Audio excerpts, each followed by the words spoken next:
আসসালামু আলাইকুম বন্ধুরা, গুড মর্নিং। সবাই কেমন আছেন? আশা করি সবাই খুব ভালো আছেন আর আমরাও খুব ভালো আছি। তো welcome to our channel Mahera 2019। আর আমার একটা ছোট্ট ভিডিওতে সবাইকে স্বাগত জানাই। এটা কোনো ব্লগ ভিডিও নয়, এটা একটা জাস্ট রেসিপি ভিডিও। সেটা হচ্ছে বিফ বিরিয়ানি রেসিপি ভিডিও। তো বিফ বিরিয়ানি আমরা করছি, এটা আপনারা মাটন দিয়েও করতে পারেন। প্রসেস একই রকম, কোনো তরিতফাত নেই। মাটন দিয়েও এটা করা যেতে পারে। আমাদের বিফ দিয়ে করছি, মুসলিমদের তো বিফটা হচ্ছে মাস্ট, তো বিফ দিয়েই করছি। তো দেখেন গোশগুলো ভালো করে ধুয়ে নিল, আর গোশের সাইজটা একটু বড় বড় করতে হবে, নাহলে বিরিয়ানিতে গোশটা গলে যাবে। একটু সাইজটা বড় বড় করতে হবে, মাটন হলেও কি আর বিফ হলেও কি। তারপর দেখেন আদা রসুন একসাথে পেস্ট করে নিল। আদা রসুনের কোয়ান্টিটিটা একটু বেশিই রাখতে হবে। তারপর গোশগুলোকে প্রেসারের মধ্যে দিয়ে দিচ্ছে, দিলাম প্রেসারের মধ্যে। তো আমি আর আমাদের ইনি আমার বরই তৈরি করে সাধারণত, আমি একটু হেল্প করি জাস্ট।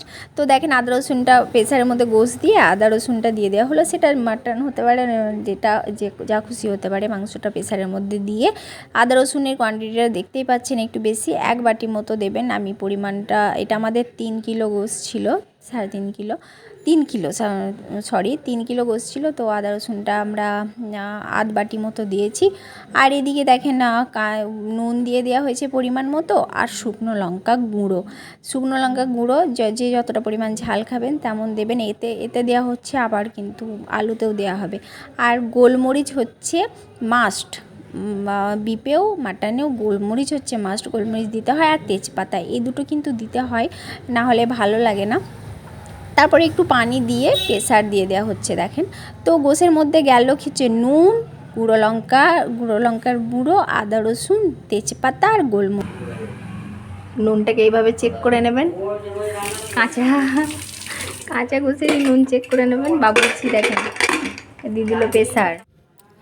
তো বন্ধুরা, প্রেসারের মধ্যেই গোশটা দিয়ে দেওয়া হলো। এবার গোশটাকে প্রেসার দিয়ে দেওয়া হবে। আমাদের প্রেসারটা একটু পুরনো প্রেসার বলে আমাদের এই প্রেসারটাতে বিপে লাগবে 4টে সিটি, আর মাটনে 7টা সিটি। তো মাটনে একটু বেশি সিটি লাগে, আমাদের ইনি বললেন। আর বিপে 4টে দেওয়ার পরও একবার খুলে দেখবেন যে কতটা কেমন হচ্ছে, আর 7টা দেওয়ার পরও একবার খুলে দেখবেন কতটা কেমন হচ্ছে, নাহলে আরও 2টো এক্সট্রা দিয়ে নেবেন। এটা নিজেদের ওপর অনেকটা নির্ভর করে। তো তারপর দেখেন আমাদের আলু কেটে নেওয়া হয়েছে। আলুর সাইজটাও বিরিয়ানিতে একটু বড় বড়ই দিতে হয়, কারণ দমের সময় গলে যাওয়ার ব্যাপার থাকে। তো একটু আলু দিয়ে দেওয়া হচ্ছে। দেখেন সাইজটা কেমন হয়েছে, কেটে নিয়ে উনি ভালো করে ধুয়ে নিচ্ছে। এদিকে চাল ভিজিয়ে রাখা হয়েছে। এইটা হচ্ছে মেন প্রসেস। চালটা ভিজিয়ে যতক্ষণ রাখবেন তত ভাতটা বড় বড় হবে আর ভাঙবে না। তো চালটা 1-1.5 ঘন্টা ভিজালে অনেকই ভালো, খুব ভালো হয়। সেটা ভেঙে যাবে না, ভাতটা গোটা গোটা একদম লম্বা লম্বা ভাত হবে। তো রাইসটা একদম লম্বা লম্বা সুন্দর দেখতে হবে, আর একটুও ভেঙে যাবে না। অনেকে বলে না যে বিরিয়ানি রাইস ভেঙে যায়, অনেকে করতে পারে না বিরিয়ানি ভেঙে যায় বলে, কিন্তু এইটাই কারণ যে ভিজিয়ে রাখতে হবে চালটাকে অন্তত 1 ঘন্টা, আধ ঘন্টা 1 ঘন্টা ভিজাতেই হবে। তারপর দেখেন না আলুটা সিদ্ধ করতে দিচ্ছি। আলু সিদ্ধ করতে দেওয়ার সময় আলুতে দেওয়া হলো, আমরা দিচ্ছি সেটা হচ্ছে নুন পরিমাণ মতো। নুনটা পরিমাণ মতো দিতে হবে। তারপর গুঁড়ো লঙ্কা 2 চামচ, আর একটু রং দিয়ে দিল উনি, খাবার যে রং হয় সেই রংটা, যাতে আলুটা কালারটা আসে। তারপর একটু নুনটা চেক করে নেবেন, যদি কম হয় নুনটা আরেকটু নুন দিয়ে নেবেন। নুনটাকে নিজে চেক করে নিয়ে, সাধারণত সবসময় নুনের আন্দাজ বোঝা যায় না, নুনটা চেক করে নেওয়াই ভালো। তারপর দেখেন পেঁয়াজ, ওইদিকে আলু সিদ্ধ হচ্ছে, এদিকে পেঁয়াজটা হচ্ছে বেরেস্তা করে নেবো। এই বেরেস্তাটাও বিরিয়ানির একটা বেস্ট পার্ট। তো ভালো করে বেরেস্তা করে নিয়ে লাল লাল করে, সেই বেরেস্তাটা পরে ইউজ হচ্ছে। তো বেরেস্তাটা করা হয়ে গেছে। এবার দেখেন গোশটা হচ্ছে সিটি হয়ে গেছে। এবার গোশটা সিদ্ধ হয়েছে নাকি একবার একটু টিপে দেখে নেবেন। গরম লাগলে এরকম পানিতে দিয়ে একটু টিপে দেখে নেবেন যে গোশটা সিদ্ধ হয়েছে নাকি। যদি সিদ্ধ না হয় তাহলে আবার 2টো প্রেসার দিয়ে নেবেন। আমাদের গোশটা সিদ্ধ হয়নি, তো আরেকবার প্রেসার দিয়ে নিয়েছে। আর এদিকে বেরেস্তাটা আমাদের রেডি। লাল লাল করে বেরেস্তাটা করে নেবেন, তাহলে কালারটা ভালো আসবে বিরিয়ানির, আর স্বাদটাও খুব পরিমাণে এনহ্যান্স করবে এই বেরেস্তা। তো বেরেস্তাটাকে দেখেন হয়ে গেল রেডি লাল লাল করে। এটাকে মানে কুচিয়ে নেবে, স্মাচ করে নেবে, হাতে করেই করে নেওয়া হবে, কারণ কড়া কড়া করে ভাজা হয়েছে। এবার দেখেন দম দেওয়া মানে এইটা হচ্ছে মেন প্রসেস। এই প্রসেসটা বিরিয়ানির হচ্ছে খুবই ইম্পর্টেন্ট। সেটা হচ্ছে গোশটাকে হাঁড়ির মধ্যে, যে হাঁড়িতেই দম দেওয়া হবে সেই হাঁড়িতেই প্রথমে গোশটাকে ঢেলে নিয়ে তার মধ্যে সব রকম মশলা দিয়ে ভিজিয়ে রাখতে হবে প্রায় 15-20 মিনিট, আধ ঘন্টা। এটাই হচ্ছে ফ্লেভারটাকে আনবে। তো প্রথমে বেরেস্তা কুচোনোটা দিয়ে দেওয়া হলো, বেরেস্তা কুচোনোটা দিয়ে দিলেন ইনি। তারপর দেখেন এটা মেন পার্ট, বিরিয়ানির মশলা। বিরিয়ানি মশলাটা অনেকটা পরিমাণ লাগে, দেখেন প্রায় এখানে আমাদের উনি দিচ্ছে এই চামচের, মানে এই কোটো যে চামচ পরিমাণ থাকে সেই চামচের প্রায় 16, 17, 18 চামচ দিচ্ছে, মানে 100 গ্রাম প্রায় দেওয়া হচ্ছে। 50-85 গ্রাম, 100 গ্রাম মশলা প্রায় লেগে যায়। তো এই মশলাটাই হচ্ছে মেন ফ্লেভার। মশলাটা যত দেওয়া হবে ভালো ততই। তারপরে কাশ্মীরি লঙ্কা দেওয়া হচ্ছে, এটা জাস্ট কালারের জন্য, এটাতে কোনো ঝাল হয় না, এটা কালারের জন্য দেওয়া হয়। তো কালারটা যাতে ভালো আসে, তো এটা দেখবেন একটু কালার, যারা বেশি কালার পছন্দ করেন তারা একটু বেশি পরিমাণ দেবেন, যারা কম কালার পছন্দ করেন কম পরিমাণ। তারপর দই দিয়ে দেওয়া হলো একটু।